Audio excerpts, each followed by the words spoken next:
Église Christ vit en moi présente enseignement biblique.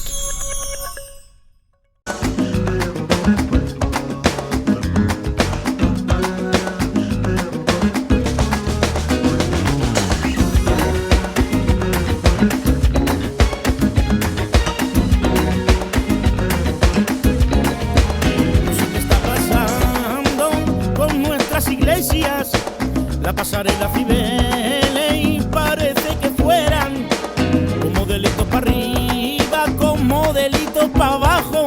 Église Christ vit en moi présente enseignement biblique avec le pasteur Jean. Bienvenue frères et sœurs à l'émission Enseignement biblique. Et aujourd'hui nous allons parler de la seconde partie que nous avons vu, les enseignements pratiques des paraboles. Et aujourd'hui, avec la grâce de Dieu, nous allons parler de la croissance. Alléluia. Mais avant tout, frères et sœurs, nous courbons nos têtes, nous fermons nos yeux et nous demandons au Seigneur et au Saint-Esprit qui nous éclaire dans cet enseignement et que Dieu nous aide à le mettre en pratique pour sa gloire. Amen. Seigneur Jésus, nous t'invoquons cet après-midi, Seigneur, que tu puisses nous parler à travers de ton enseignement. Seigneur, instruis-nous. Nous voulons apprendre de toi. Nous avons soif de ta parole et faim de ta parole. Seigneur, tu es le Dieu vivant. Tu es le Dieu d'Israël, celui qui connaît nos cœurs et nos nécessités. Seigneur, sans toi, nous ne savons pas où aller, car toi, tu es l'arbre de la vie éternelle. Seigneur, apprends-nous, inspire-nous, forme-nous à la façon que tu veux qu'on soit. Façonne notre caractère, façonne notre intérieur, Seigneur, car tu es le bon potier. Nous voulons être, Seigneur, de fidèles disciples pour te servir et pour t'adorer. Aide-nous, Seigneur, à le devenir au nom de Jésus.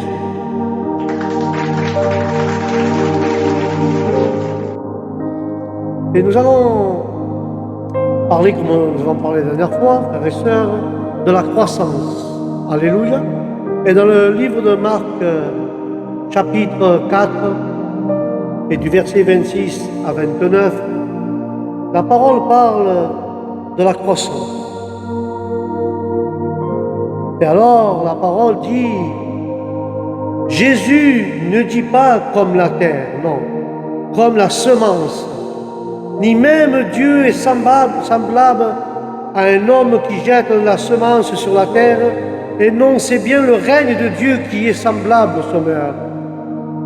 Le règne, frères et sœurs, n'est pas à venir, le règne est déjà là.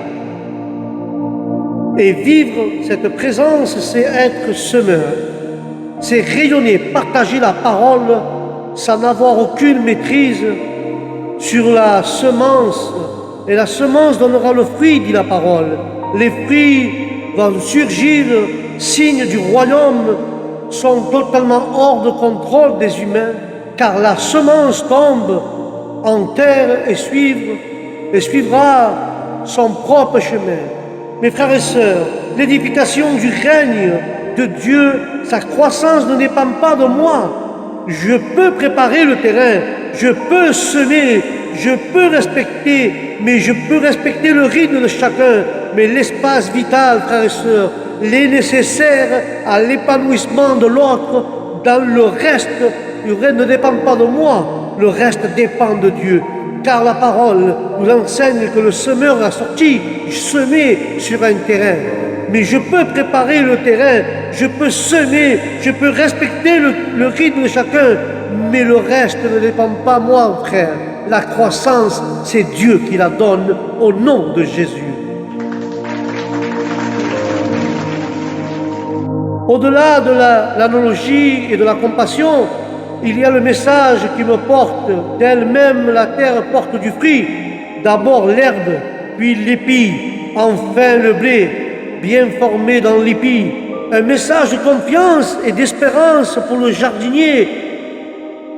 Que je peux être on pourrait aussi dire de façon plus actuelle un message de lâcher prise et non-contrôle. Finalement, c'est un message d'humilité, frères et sœurs. Lorsque dans un cactus de Noël pousse une agrume, je ne me suis pas pour grand-chose lorsque on agave de périr, alors que j'ai suivi tous les conseils, j'y comprends rien. C'est bien ça le fond du problème. Je ne comprends pas grand-chose parce que je ne suis pas botaniste, mais je laisse la nature faire. Je ne comprends pas grand-chose aux fruits du royaume, car les relations de cause, en effet, ne sont pas logiques ni cohérentes. Pourquoi ma belle prédication pour laquelle j'ai passé des heures et des heures plongée dans le grec et dans l'hébreu ne suscite-t-elle strictement aucun retour, alors que celle que j'ai l'impression d'avoir bâclée par manque de temps reçoit un accueil reconnaissant? Mais le jardinier appelé Dieu sème, et moi aussi je peux semer des petites graines, des petits riens qui font beaucoup. Mais dans cette parabole du semeur, cette parabole vient à point pour me dire que tout cela ne doit pas être ma préoccupation, qu'il me faut laisser derrière moi, non, l'orgueil, frères et sœurs. Il faut laisser derrière moi l'orgueil, un temple bien rempli, ou la désespérance d'une salle à moitié vide. Que je dorme ou que je veille, l'œuvre de Dieu opère. Ce n'est pas autant que je suis appelé à ne rien faire, frères et sœurs, mais le jardinier sème. Et moi aussi, je peux semer des petites graines, des petits riens qui font beaucoup, un sourire, une parole, un geste, au bout du temps, un bout de mon temps, en faisant attention à mon sourire que ne soit pas trop façade, ma parole blessante, mon geste avilissant ou mon temps bradé. Non, frères et sœurs, cette parabole de Dieu du semeur m'invite à la confiance et à semer la confiance, à l'espérance et à porter cette espérance. Aujourd'hui, je suis moi-même au bénéfice de ce que les autres ont semé pour moi. Peut-être ils m'en font aucune idée, mais il faut ce qui pense d'être bon, on sème et on l'espère. Il y a le jardinier, la graine et la terre. Personne ne peut présager de ce que cette équation particulière, toujours unique, pourra éclore, et Dieu va faire éclore la graine que nous sommes au nom de Jésus-Christ. Alléluia.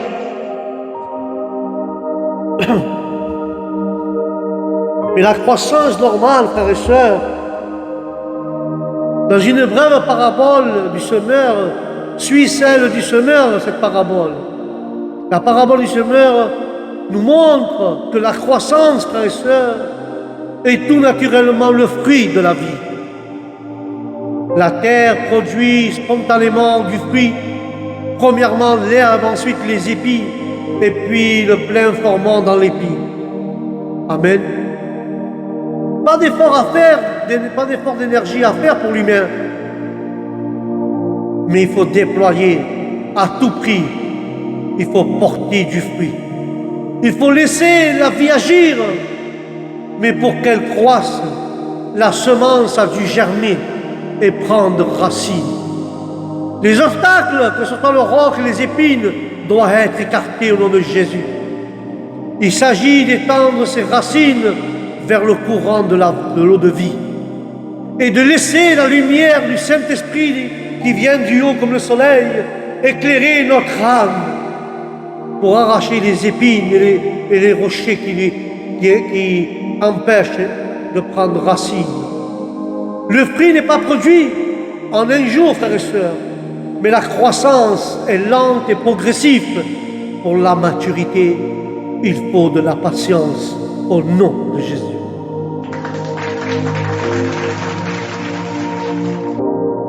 Mais la parole dit dans Timothée, le laboureur a travaillé.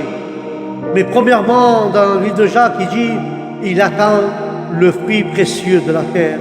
Et si nous pensons au divin laboureur, dans l'Ésaïe 53:11, il dit, et ajoute, il verra du fruit du travail, de son labeur, de son âme, au nom de Jésus. Mais là, il parle de la croissance anormale, comme le grain de la moutarde qui est écrit dans le livre de Matthieu 13. Une plante habituellement de petite taille, à peine un petit buisson, a pris sa croissance et devient un arbre de sorte que tous les oiseaux du ciel viennent et demeurent dans ses branches. Indépendamment de sa portée prophétique, car au développement de la chrétienté dans le monde, cette parabole ne convient-elle pas un avertissement pour nous, frères et sœurs, à ne pas vouloir nous élever, dominer ou nous placer au-dessus des autres, devenir un grand arbre? Mais le livre de Luc 13:19 parle de cela, tels les oiseaux dans les branches. L'ennemi aurait tôt fait de s'introduire en amenant des funestes résultats dans la vie du chrétien et de celui qui a voulu s'élever au-dessus de ses frères. L'ennemi, il est là pour planter aussi, frères et sœurs. Mais celui-là qui se lève devant ses frères, c'est comme le levain qui est écrit dans le livre de Matthieu et Luc. Dans l'offrande, le Seigneur sert du levain, fait un gâteau, dans une offrande, Dieu fait un gâteau, sans aucun levain. Le levain n'avait pas de place dans le gâteau. La fine farine nous parle avant tout du Christ. Et le levain que la femme prend et s'y cache des fausses doctrines ou des mauvais enseignements concernant sa personne. D'ailleurs, le levain est figure du mal moral. Premier livre de Corinthiens 5:6 nous parle aussi comme que c'est doctrinal. Le livre de Galates 5:9, il nous parle aussi qu'il produit cette enflure intérieure de la chair du moi. Moi ceci, moi cela. C'est ce que Dieu veut qu'on évite, le moi. Sans moi, l'Église ne fonctionne pas. Sans moi, l'Église tombe par terre. Il faut écraser ce moi, écraser notre chair, car ceci nous conduit soit à l'hypocrisie, comme le levain des pharisiens. Le levain des pharisiens soit les a amenés à la corruption. Il peut aussi nous amener à nous à la corruption, au danger, autant plus grand qu'il s'étend rapidement dans toute la pâte entière. Dieu veut que tu croisses, que tu grandisses. Dieu veut que tu deviennes grand, avec patience, que tu deviennes grand pour tes frères, pour ton Église, que tu sois un canal de bénédiction, que ton moi disparaisse et que Jésus sorte en avant. Dieu veut que notre moi, notre orgueil, ne pousse pas avec la graine que Jésus a plantée dans nos cœurs. Laissons que la graine, avec patience, prend racine dans notre cœur et dans la parole de Dieu, qui prend racine dans la parole du Saint-Esprit et dans la parole de Jésus-Christ. Et nous devons enlever les obstacles qui empêchent de recevoir et de nous enraciner à la parole de Jésus. Car Dieu veut que nous nous enracinons à sa parole pour pouvoir grandir et croître. Mais je vous dis aujourd'hui, il faut enlever l'hypocrisie en nous. Il faut enlever le moi, enlever le levain, car ça nous conduit à être hypocrite et ça devient un grand danger. Nous ne voulons pas que tout notre cœur devienne d'épines et de ronces, parce que si nous mettons du levain, ça va nous enfler notre orgueil et ça va contaminer la pâte et ça va s'étendre et ça va étouffer la racine. Que Dieu réprimande le levain, l'orgueil et le moi. Dieu veut aujourd'hui que nous restons des simples chrétiens et laissons le bon jardinier, travailler nos cœurs et nos pensées, travailler notre esprit pour pouvoir grandir comme lui le veut. Si on doit pousser chaque jour d'un demi-centimètre, laissons faire la nature divine. Laissons faire que Dieu travaille notre esprit. Et là, nous porterons du fruit pour lui. Mais si nous faisons à notre tête et nous voulons porter du fruit par soi-même, le fruit, ce sera comme la parabole. Jésus va mettre la main dans le figuier et va le maudire car il ne porta pas de fruit. Que Dieu nous aide à porter du vrai fruit pour Dieu. Laisse que Dieu soit ton jardinier et que la semence que Dieu a plantée dans ton cœur, avec patience, sans baisser les bras, toujours continuer dans la prière, porte des fruits. Et la parole commence à germer, à s'enraciner dans la parole, pour que plus tard, tu portes du fruit du Saint-Esprit. Tu peux porter des prophéties, des songes. Mais ce que Dieu te donne, le fruit que Dieu te donne, doit servir pour les églises, pour les édifier, pour les encourager. Alléluia. Soyons des bons fruits et laissons que le Saint-Esprit, frères et sœurs, lui nous donne les 9 fruits et les 9 dons qu'il a pour son Église, pour son œuvre, pour qu'elle puisse avancer et aller de l'avant au nom de Jésus. Que Dieu réprimande le diable, parce que la parole dit que le diable dans la nuit vient semer de l'ivraie. Mais je te dis au nom de Jésus de Nazareth, que Dieu réprimande le diable et son ivraie, les mauvaises pensées que le diable peut nous mettre dans notre cœur, que Dieu les rechasse et les réprimande, et que la parole de Dieu soit enracinée en nous et nous en elle, pour pouvoir apporter du bon fruit pour notre Seigneur Jésus-Christ et pour son épouse, l'Église de Dieu, qui ait des fruits et des dons pour que l'Église va de l'avant et avance chaque jour un pas en allant vers le ciel auprès de son époux Jésus-Christ. Que Dieu nous aide à nous tous à avoir le cœur dans la racine et dans la parole de Dieu et porter du fruit pour Jésus. Amen. Et avec cela, je vais conclure, frères et sœurs.